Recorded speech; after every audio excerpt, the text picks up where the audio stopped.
Hello. Welcome to a reading from the Bible of 1 Samuel chapter 26. The Ziphites went to Saul at Gibeah and said, "Is not David hiding on the hill of Hachilah, which faces Jeshimon?" So Saul went down to the desert of Ziph with his 3,000 select Israelite troops to search there for David. Saul made his camp beside the road on the hill of Hachilah, facing Jeshimon, but David stayed in the wilderness. When he saw that Saul had followed him there, he sent out scouts and learned that Saul had definitely arrived. Then David set out and went to the place where Saul had camped. He saw where Saul and Abner, son of Ner, the commander of the army, had laid down.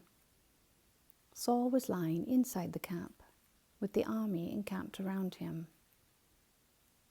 David then asked Ahimelech the Hittite and Abishai, son of Zeruiah, Joab's brother, "Who will go down into the camp with me to Saul?" "I'll go with you," said Abishai.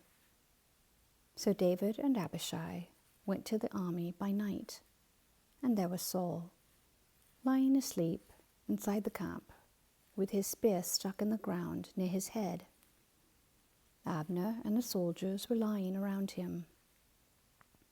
Abishai said to David, "Today God has delivered your enemy into your hands.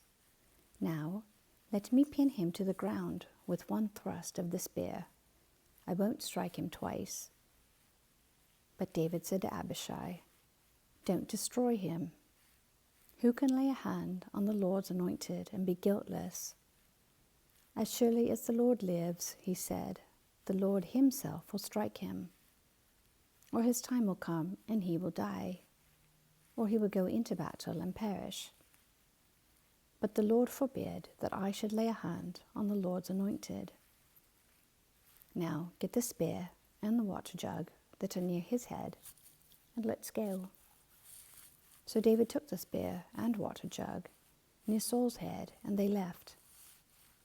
No one saw or knew about it, nor did anyone wake up. They were all sleeping because the Lord had put them into a deep sleep. Then David crossed over to the other side and stood on top of the hill some distance away. There was a wide space between them. He called out to the army and to Abner, son of Ner, "Aren't you going to answer me, Abner?" Abner replied, "Who are you who calls to the king?" David said, "You're a man, aren't you? And who is like you in Israel? Why didn't you guard your lord the king? Someone came to destroy your lord the king. What you have done is not good. As surely as the Lord lives, you and your men must die, because you did not guard your master, the Lord's anointed. Look around you. Where are the king's spear and water jug that were near his head?" Saul recognized David's voice and said, "Is that your voice, David, my son?" David replied, "Yes, it is, my lord, the king." And he added, "Why is my lord pursuing his servant? What have I done?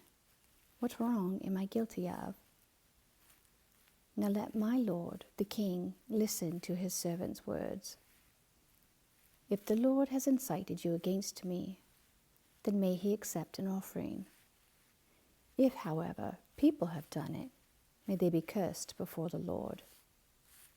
They have driven me today from my share and the Lord's inheritance, and have said, 'Go, serve other gods.'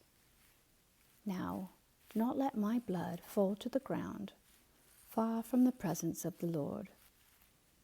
The king of Israel has come out to look for a flea, as one hunts a partridge in the mountains."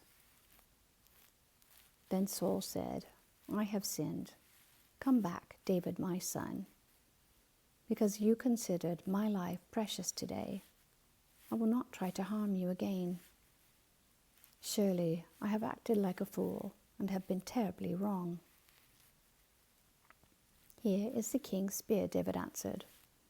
"Let one of your young men come over and get it. The Lord rewards everyone for their righteousness and faithfulness.